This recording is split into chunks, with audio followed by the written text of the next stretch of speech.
В эфире итоговая программа новостей. Расскажем о главных событиях уходящей среды. С вами ведущий Василий Радченко и коротко о темах выпуска. Все работы завершены в срок и регион готов к половодью. Глава Якутии и руководитель МЧС России провели совещание и ознакомились с обстановкой в Ленске. Очередное загрязнение реки в Нерюнгри выявили якутские экологи. Печальная история со счастливым финалом. Неравнодушные алданцы помогли с лечением раненой собаки Дусе.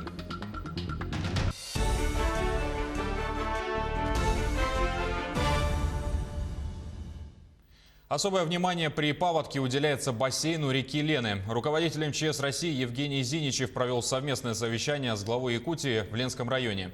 По словам министра, специалисты проводят мониторинг обстановки, строят модели, рассматривают варианты.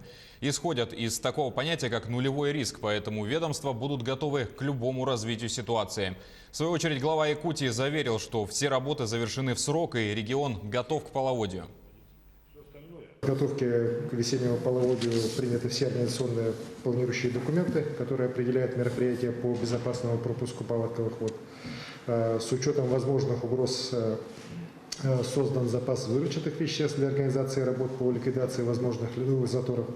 Подготовлено 10 воздушных судов гражданской авиакомпании. Для мониторинга паводковой ситуации на реках республики подготовлены 4 комплекса беспилотных летательных аппаратов. Что я, честно говоря, могу сказать, что проведена большая работа, проведены, я считаю, в полном объеме все превентивные мероприятия, которые необходимы, и в целом поработали нормально. Но поскольку еще у нас не завершились все эти явления, только начало, да, значит, но самое главное, мы знаем, что делать и как делать. По последней информации, ледоход остановился в районе Амги. Он начался на территории согласно прогнозам. Уровень воды у населенного пункта составляет 639 сантиметров при критической отметке в 925. Нижняя кромка находится в 22 километрах ниже поселка Амга. Верхняя кромка ледохода наблюдается в 20 километрах ниже гидропоста Буяга. В настоящее время в связи с тем, что уровни низкие, ледоход идет по малой воде, пласты у нас наблюдается, ледоход остановился в районе перевала. Сейчас ожидаем повышения уровня воды в связи с потеплением температурного режима. При там достаточное количество воды ожидается, что ледоход будет продвигаться дальше.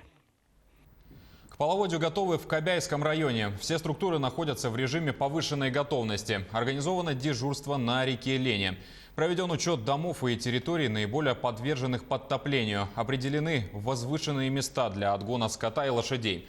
Администрация района организовала установку временных гидропостов в селе Кальвица и Аргаз. В каждом населенном пункте имеется резервный источник питания и комплексная система экстренного оповещения. Утверждены 12 пунктов временного размещения. Заключены договоры на приобретение продуктов питания и ГСМ. Проведено зачернение льда на 5 затороопасных участках. Установили предупреждающие знаки. Ведется патрулирование береговой зоны и информирование населения. Буквально созванивался с Батамаем. Там началась прибыль воды. За вчера прибыло на 25 сантиметров, сегодня на 27. В общем, от зимнего у них подъем уровня воды по Лене получается около метра от зимнего. Так что у нас наблюдается сейчас подъем уровней воды. Суд рассмотрит дело по загрязнению реки Чульман, которое зафиксировали в Нерюнгринском районе Якутии в апреле. Изначальная информация, напомню, появилась в сети интернет. Госэконадзор провел контрольно-рейдовые мероприятия по данному факту. Обследованы были акватории рек Чульман и Верхняя Нерюнгра, левый приток реки Чульман. По результатам обследования установлено, что источником загрязнения стала дамба-отстойник, эксплуатируемая обогатительной фабрикой «Якутуголь». Госинспекторы отобрали пробы воды и направили их в лабораторию на экспертизу. Начато административное дело производства. Суд его рассмотрит уже завтра, 7 мая. В ходе обследования установлено о том, что с дамбы акционерного общества холдинга компании «Якутуголя» попадает в загрязнение вода в речку Верхняя Нерюнгра. И были взяты пробы воды и направлены к ГУБРЦМ города Якутска. 20 апреля 2020 года экспертное заключение ГУБРЦМ показало о том, что взвешенными веществами загрязняя речка Верхняя Нерюнгра превышает норматив 379 раз. Согласно этого экспертного заключения возбуждено дело административного правонарушения в отношении акционерного общества холдинговой компании «Якутуголь» и ведется расследование. Россия обошла Германию и заняла 5-е место в мире по числу официально подтвержденных случаев заражения коронавирусной инфекцией. По информации Федерального оперативного штаба, число заразившихся в нашей стране достигло 166 тысяч. В Германии подтверждено чуть менее 165 тысяч.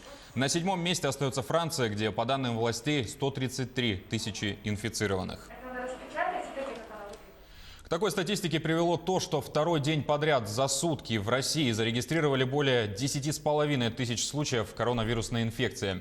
Выздоровели на данный момент почти 21,5 тысячи пациентов, а умерло более 1500 человек. Согласно данным, суточный рост составил 6,8%. У 41% от новых заболевших не было выявлено симптомов инфекции. Якутия сегодня пополнила эту статистику 17 новыми случаями заболевания COVID-19. Впервые инфекция зафиксирована в Устьянском районе. Там один заболевший, 2 случая в Хангаласском и по 1 случаю в Мирнинском и Ленском районах. Остальные 12 выявлены в Якутске. За весь период число заболевших достигло отметки в 348 человек. К сожалению, впервые у нас коронавирус появился в Устьянском районе. Это демобилизованный солдат, приехавший на родину. Ну, он был практически один день, и сразу анализы показали наличие коронавируса, поэтому мы надеемся, что все-таки широкого там очага у нас инфекции не будет. Вот. Есть случаи уже выявленные и по Ленску, по Хангаласскому урусу, к сожалению, вот, среди контактных первых заболевших. В целом, еще раз хочу сказать, что ситуация стабильная. По Якутску из 12 3 это, опять же, Якутская республиканская офтальмологическая больница. Напомню, что глава Якутии сегодня с рабочим визитом находился в Ленском районе. Он ознакомился с ситуацией на местах и рассказал, что вывоз вахтовых рабочих в регионе продолжается в плановом режиме. На данный момент с Чиендинского месторождения вывезено свыше 1000 человек. Всего отправят 8500 работников, примерно по 500 человек ежедневно. Оставшиеся продолжат вахту для обеспечения непрерывного производственного процесса.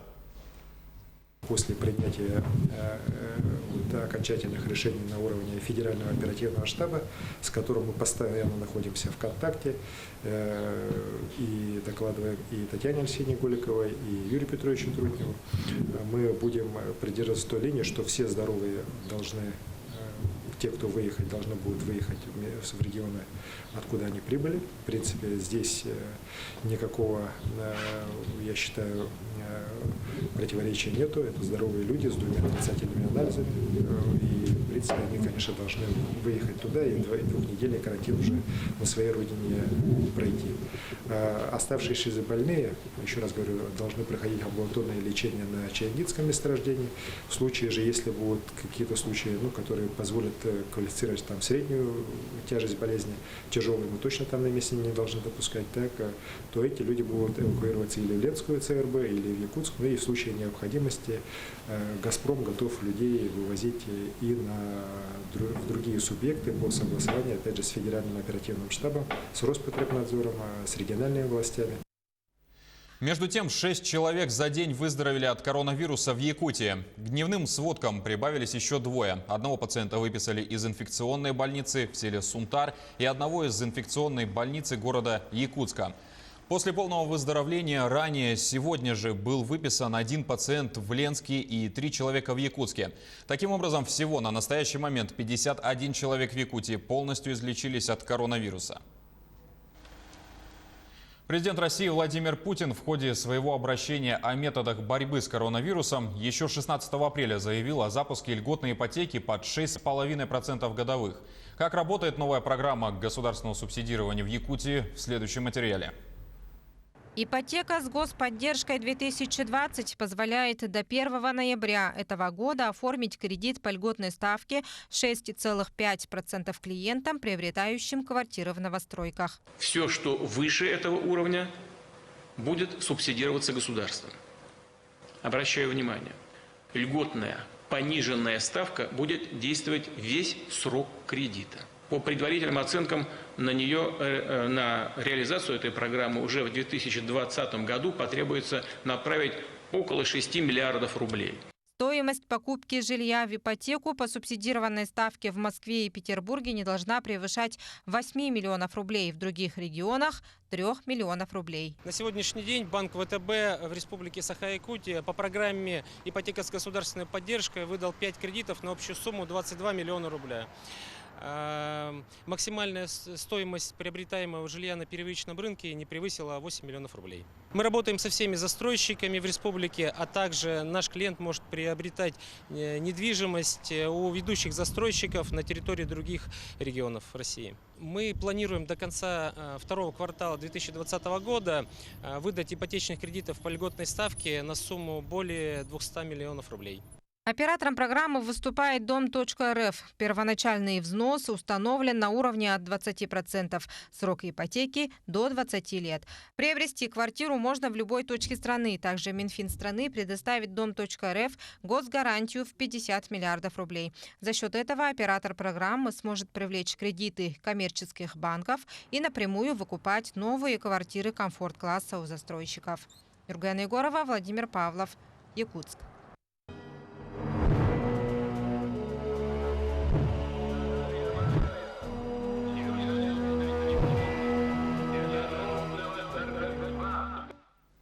Бессмертный подвиг якутян в Великой Отечественной войне. Книгу-фотоальбом с таким названием выпустило издательство «Бичик» к 75-летию Победы при содействии Мининновации Якутии. Тираж составляет 5000 экземпляров. Электронная версия на днях появится на российской платформе «Литрес». Книга станет открытием для многих, отмечает издатель. Представленный материал прольет свет на страшные годы войны, судьбы героев, исход жестких сражений. Он дает возможность прочувствовать всю горечь и трагизм военного времени. В альбоме собраны воспоминания якутян-ветеранов войны, тыла, детей войны, переселенцев. В нем можно увидеть и редкие материалы. Видное место в издании занимают статьи о ныне здравствующих ветеранов, которые своим жизнелюбием, оптимизмом и твердостью духа служат примером для всех нас. Эта книга сейчас распространяется по всей республике, по районам республики. Вот, и есть возможность купить ее уже в магазинах. Ну и также, конечно, мы как Министерство цифрового развития сейчас вместе с компанией «Бичик» и «Литрес» скоро выйдет и цифровая версия этой книги. И все наши земляки из отдаленных уголков всего мира, в Москве, в Питере, в других странах, смогут ее тоже скачать, приобрести и, соответственно, прочитать эту замечательную книгу.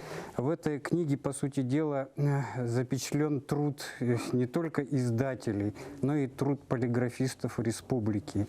Медиахолдинг «Якутия», типография номер 1, бывшая типография Гагарина, восприняла вот этот государственный заказ как вот свою личную задачу. В Тверской области продолжается строительство военно-патриотического лагеря имени Федора Охлопкова. Именно там он воевал и прошел всю Ржевскую битву. Планируется, что лагерь будет работать круглогодично. Дети со всей страны смогут окунуться в историю Великой Отечественной войны и ближе узнать о подвигах героев прошлых лет. Идея появления такого лагеря принадлежит якутскому постоянному представительству в Москве. За ходом строительства следит наш СОБКОР Максим Кардозу. Еще 3 месяца назад здесь было лишь пустое поле. Строителям в кратчайшие сроки удалось подвести все необходимые коммуникации, возвести здание штаба, подготовить плац, облагородить территорию. Лагерь имени Героя Советского Союза Федора Охлопкова в формате палаточного городка должен был заработать уже в этом мае, но пандемия внесла свои корректировки. К сожалению, эпидемия коронавируса не позволяет нам в полном объеме провести, как мы задумывали первоначально, в 19-м, в начале 20-го года празднование, но оно впереди.